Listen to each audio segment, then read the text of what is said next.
Boa noite, meu irmão, minha irmã, meu amigo, minha amiga.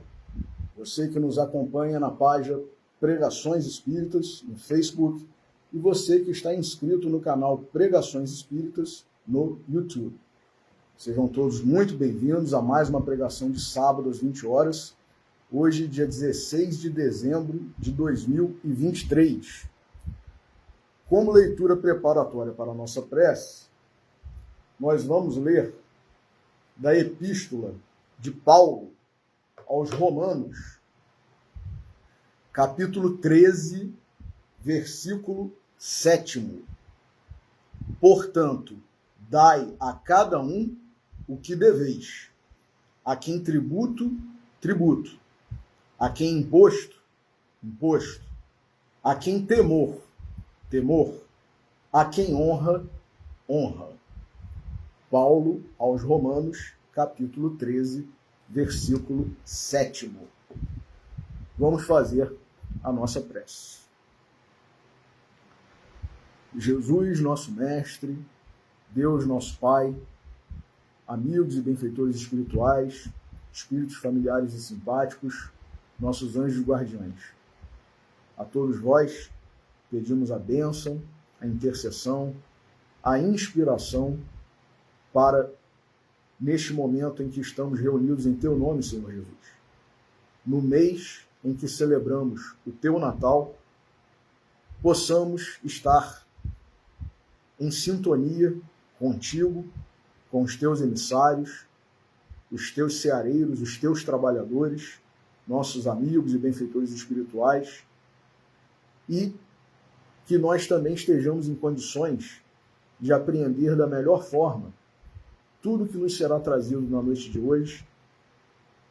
E por isso, por mais esta bênção, por mais esta oportunidade, agradecemos antecipadamente e pedimos permissão para iniciar a pregação de hoje. Que assim seja. Meus irmãos, Paulo, todos nós sabemos, né?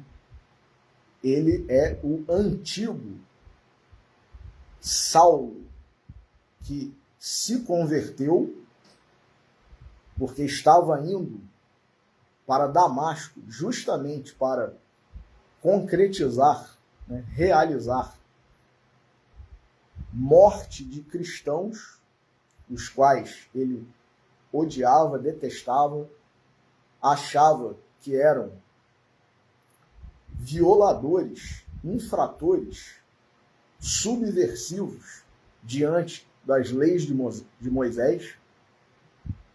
E, apesar, como nós, espíritas, temos a bênção de ter tido essa concessão de Emmanuel, espírito amigo, benfeitor, mais direto de Chico Xavier, e amigo e benfeitor de nós outros também. Porque, graças às suas mensagens psicografadas por Chico Xavier, seus livros, seus romances, chegou até nós o romance maravilhoso, imperdível, da vida de Paulo, que é o Paulo e Estevão, que eu recomendo que todos leiam. Quem já leu, releia. Quem não leu, leia pela primeira vez e se surpreenderá. Graças à misericórdia, ao amor, ao carinho de Emmanuel para conosco, nós temos um relato maravilhoso, imperdível, preciso sobre a vida de Paulo. E ali, nesse livro, nessa obra, nesse romance, nós tomamos conhecimento de que, porque isso não está narrado, por exemplo, nos Atos dos Apóstolos, nas epístolas de Paulo, mas está no livro de Emmanuel, Paulo e Estevão. Então, nós temos detalhes ali da vida de Paulo, por exemplo, com relação à sua noiva, Abigail, e que de certa forma, explicam por que ele, Paulo, tinha aquela postura. Porque imaginemos nós, quando nós não gostamos de uma determinada coisa, de uma determinada situação, de uma determinada filosofia, por exemplo, ou de uma determinada canção, de uma determinada música, de uma determinada comida, alimento, prato. E toda hora nós nos deparamos, nós estamos em contato com isso, que tanto nos incomoda, que tanto nos causa aversão, repúdio e algumas vezes até mais do que isso, né? Ira, ódio. Paulo, antes de se converter, após Jesus Cristo aparecer para ele na estrada de Damasco, ele estava lidando com esse tipo de situação que eu acabei de descrever.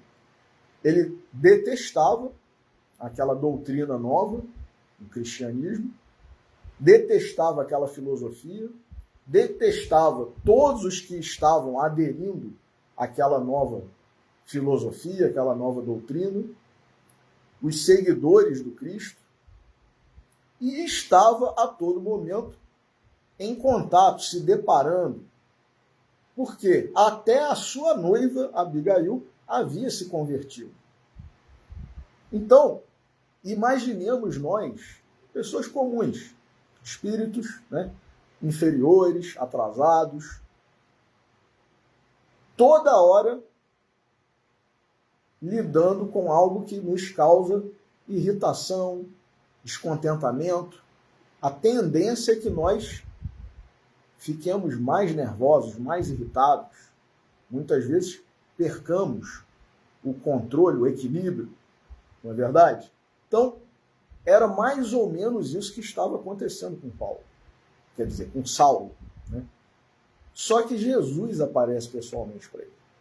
E com o seu magnetismo de emissário direto do nosso Pai, do nosso Criador, representante direto de Deus.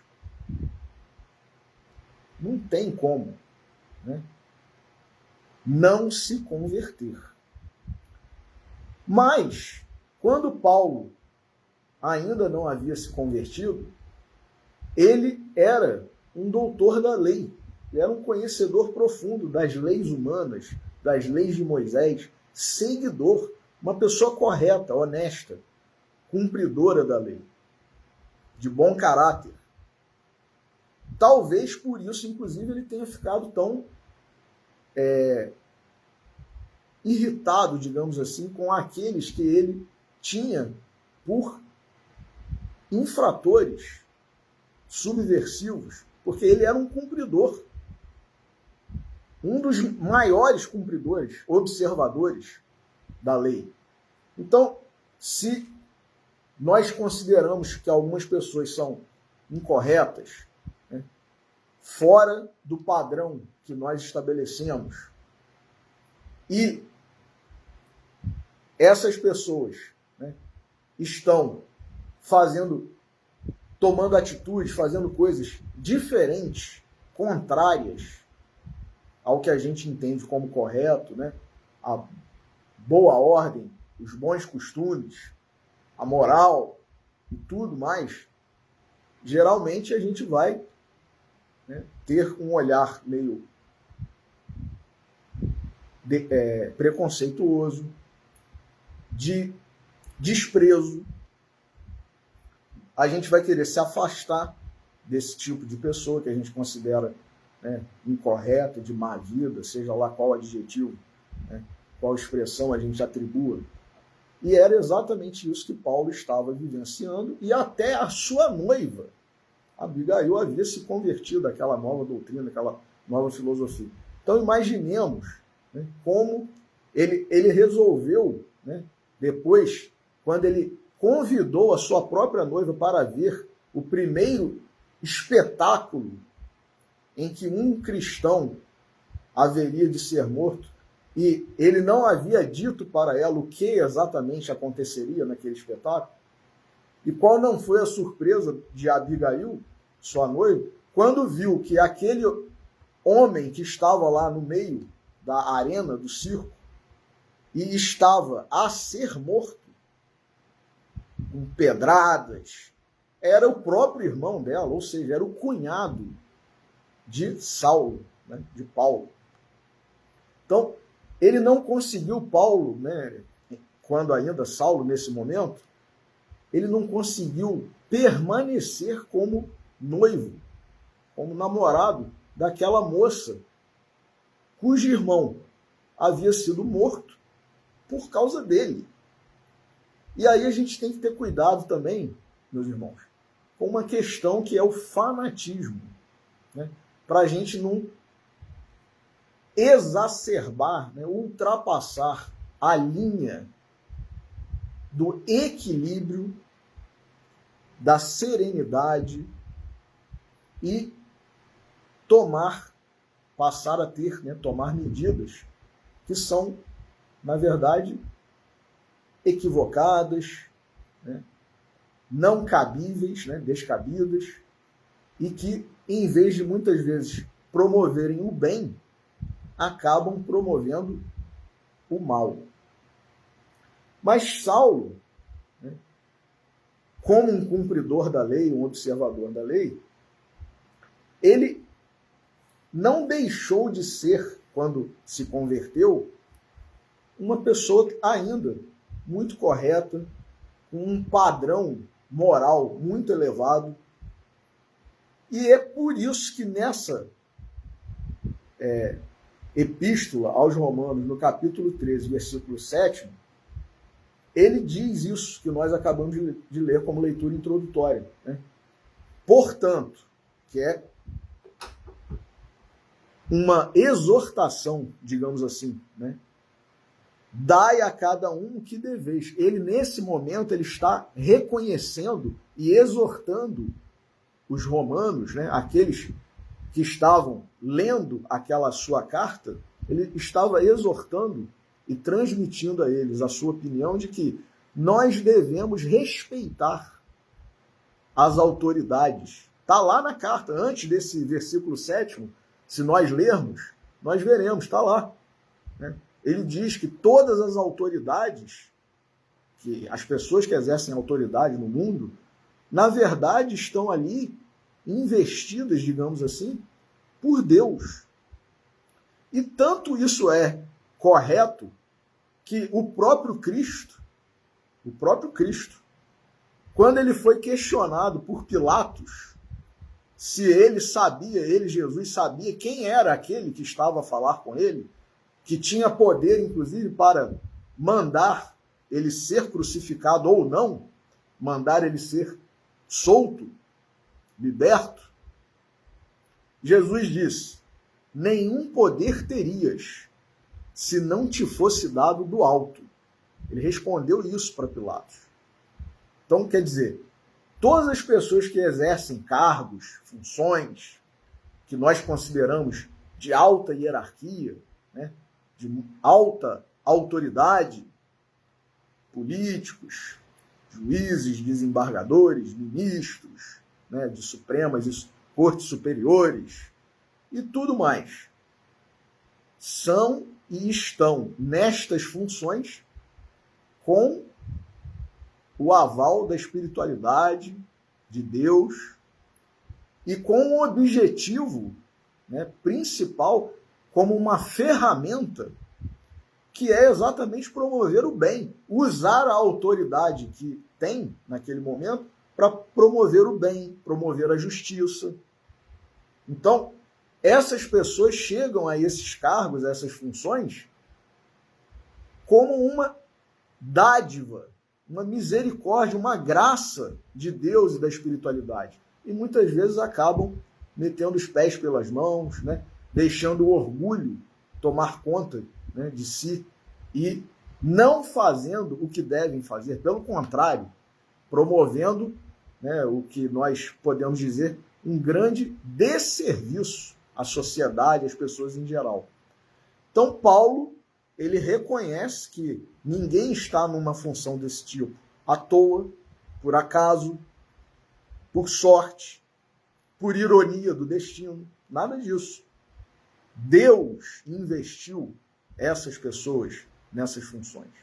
Então ele diz que a gente tem que respeitar, dar a cada um o que é seu, que é a definição, inclusive, de um dos famosos romanos da antiguidade lá que definiu justiça, né? Ulpiano. A justiça consiste em dar a cada um o que é seu, viver honestamente, não lesar outrem, dar a cada um o que é seu. E é exatamente isso que ele fala aqui. Dai a cada um, portanto, o que deveis. A quem tributo, tributo. Jesus não falou, quando foi perguntado, Senhor, nós devemos pagar o tributo?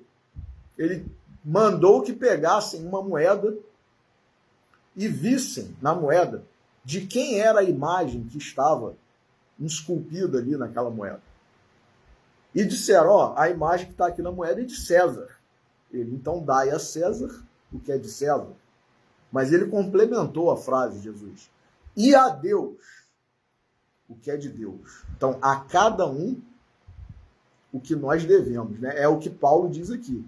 Dai a cada um o que deveis. A quem tributo, tributo. A quem imposto, imposto.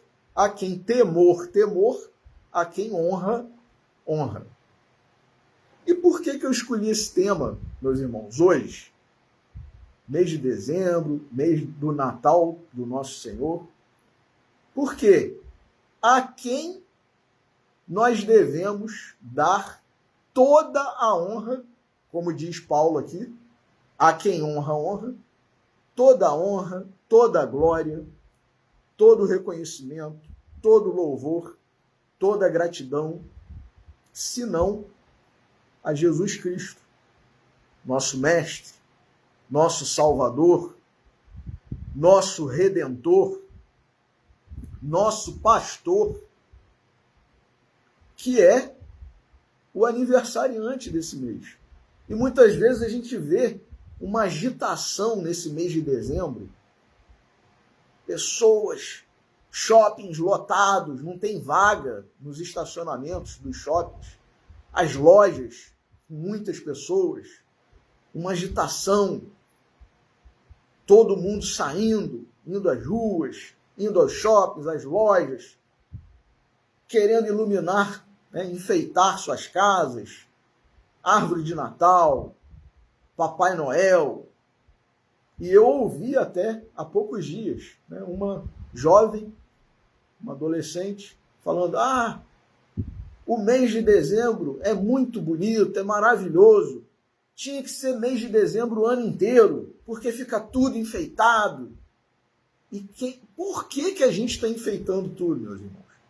É isso que a gente não pode esquecer, perder, desviar. Nós estamos enfeitando, nós estamos nessa agitação, porque o aniversariante é Jesus Cristo. E muitas vezes, muitas pessoas nem sequer sabem que o que se está a comemorar é o nascimento do nosso Senhor Jesus. Em muitas casas, em muitos shoppings, não há presépio, não há a manjedoura com o menino Jesus. É somente Papai Noel, bonecos de neve e tudo que a gente sabe aí, né, de enfeite e tal. Quando o anfitrião, o principal da festa, e que deveria ser reverenciado, louvado, a quem honra, honra, honrado, celebrado, homenageado, a quem nós deveríamos agradecer por ter se sacrificado por nós, é Jesus Cristo. Então, a quem honra, honra. E aí, eu lembrei também daquela canção do padre Fábio de Mello, né? Tudo é do Pai, toda a honra e toda a glória. É dele a vitória. alcançada em minha vida. Nós temos que ter esse reconhecimento, meus irmãos. Pelo menos nós que nos dizemos cristãos, né? Então, se a gente reconhece muitas vezes a autoridade de uma pessoa que está numa função, num cargo, num posto, nós não vamos reconhecer a autoridade, a honra, a glória daquele que é a maior autoridade de todas no nosso planeta, para as nossas vidas, que é o nosso Senhor Jesus Cristo. Então, eu vou ler, hoje a nossa reflexão vai ser um pouco mais exígua, né? Curta, um pouco mais rápida, porque hoje é aniversário de casamento do meu pai e da minha mãe, bodas de ouro, e eu vou fazer uma oração em família com eles, né? Minha irmã, com os meus sobrinhos, pedindo a Deus que abençoe, né? Agradecendo por tudo que tenho recebido dessa família, desse lar. Então, eu vou apenas, né, ler esse capítulo aqui do livro Vinha de Luz, de Emmanuel, capítulo 150, intitulado Dívida de Amor, que é o que a gente tem, todos nós temos, em relação a Jesus, em relação a Deus. Então, a quem honra, honra. E por isso, por essa dívida, que na verdade, como o nosso próprio Mestre Jesus nos ensinou na parábola do credor incompassivo, dívida esta, meus irmãos, impagável. A bênção que nós temos da vida, da família, da saúde, do trabalho, de tudo, é um excesso de amor, de misericórdia do nosso Senhor Jesus Cristo, do nosso Pai, Deus, e essa dívida de amor que nós temos para com Ele, Jesus, para com Ele, Deus, é impagável. Mas, como nós veremos aqui, nós podemos começar a pagar um valorzinho ínfimo, insignificante, agindo da forma como Emmanuel nos diz aqui, que nós vamos ler agora. Então, dívida de amor. Todos nós guardamos a dívida geral de amor uns para com os outros. Mas esse amor e esse débito se subdividem por inúmeras manifestações. Olha aí, Emmanuel já está dizendo, tem várias formas da gente manifestar e da gente pagar essa dívida. E essa dívida não é somente para com Jesus e para com Deus, diz Emmanuel, é para com todos. O próprio Paulo, meus irmãos, num outro versículo, numa outra epístola, ele diz, eu sou o maior devedor de todos. Paulo, meus irmãos, o grande apóstolo dos gentios, o grande divulgador do Evangelho do nosso Senhor Jesus Cristo, da palavra de Jesus, ele se dizia, eu sou o maior devedor de todos. Então vou repetir aqui, todos nós guardamos a dívida geral de amor, uns para com os outros, mas esse amor e esse débito se subdividem por inúmeras manifestações. A cada ser, a cada coisa, paisagem, circunstância e situação, devemos algo de amor, em expressão diferente. A criatura que desconhece semelhante impositivo não encontrou ainda a verdadeira noção de equilíbrio espiritual. Valiosas oportunidades iluminativas são relegadas pelas almas invigilantes à obscuridade e à perturbação. Quer dizer, a gente muitas vezes transforma uma valiosa oportunidade iluminativa em obscuridade e em perturbação. Que prodigioso Éden seria a terra se cada homem concedesse ao próximo o que lhe deve por justiça. O Ulpiano disse: viver honestamente, não lesar a outrem e dar a cada um o que é seu. Isso é justiça. Segundo a definição de Ulpiano. Está aqui, Emmanuel. Que prodigioso Éden, quer dizer, paraíso, seria a terra se cada homem concedesse ao próximo, desse ao próximo, o que lhe deve por justiça. O homem comum, todavia, continua Emmanuel, gravitando em torno do próprio eu, em clima de egoísmo feroz, cerra os olhos, quer dizer, fecha os olhos, às necessidades dos outros. Esquece-se de que respira no oxigênio do mundo, que se alimenta do mundo e dele recebe o material imprescindível ao aperfeiçoamento e à redenção. A qualquer exigência do campo externo, agasta-se e irrita-se, acreditando-se o credor de todos. Nós somos muito mimadinhos, mimados, personalidades mimadas. Eu quero tudo, eu quero agora, eu quero do meu jeito. Se não for assim, eu não quero. Nós somos assim, meus irmãos. Mimados, sem muitas vezes termos sido mimados. Mas nós temos personalidade de pessoas mimadas. Isso é o quê? Orgulho e egoísmo. Então, a qualquer exigência do campo externo, agasta-se e irrita-se, acreditando-se o credor de todos. A gente não quer abrir mão de nada, não quer renunciar a nada. E, no entanto, como eu falei na última pregação, o maior exemplo de renúncia, de sacrifício, e que a única pessoa, segundo os estudiosos, aí, os grandes intérpretes do Evangelho, da Palavra de Deus, a pessoa que mais se aproximou da renúncia que Jesus exerceu foi Abraão, porque ele ia abrir mão do seu próprio filho.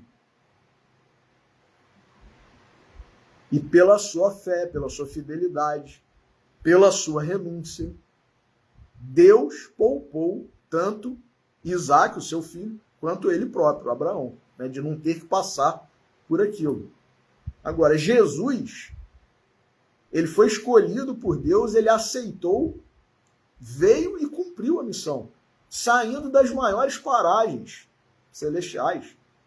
Quer renúncia maior do que essa, meus irmãos?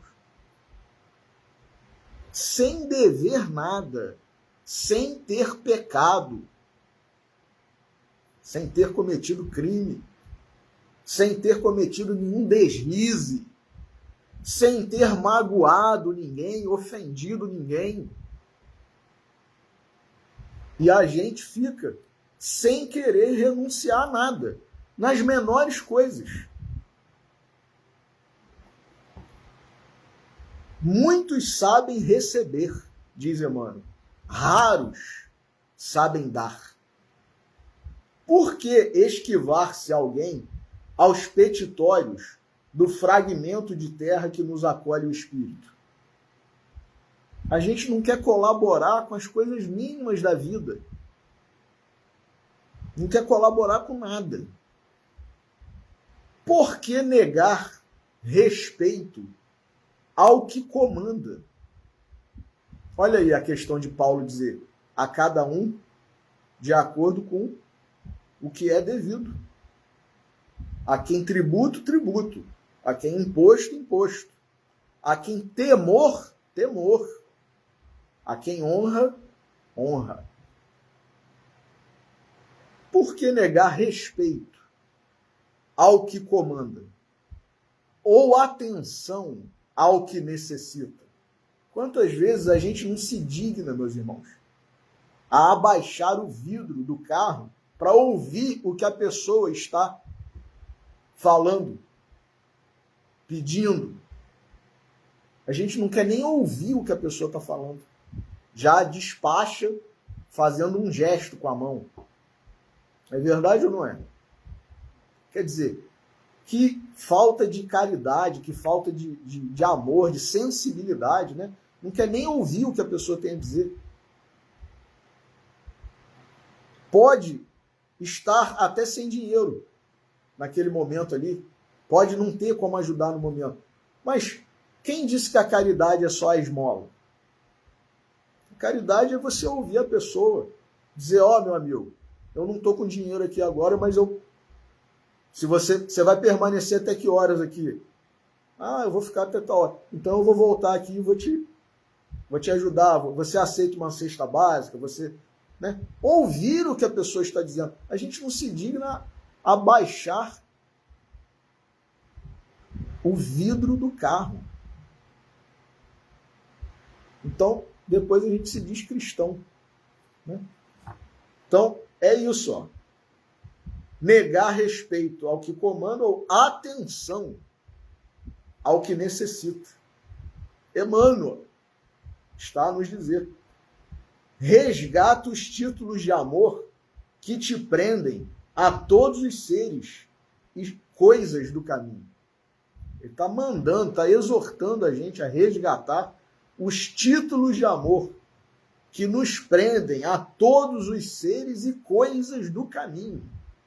Ou seja, é como Paulo disse mesmo, nós somos devedores de todos. Nós somos devedores de todos. Continua, Emmanuel. Quanto maior a compreensão de um homem, mais alto é o débito dele para com a humanidade. Por isso que Paulo se dizia o maior devedor.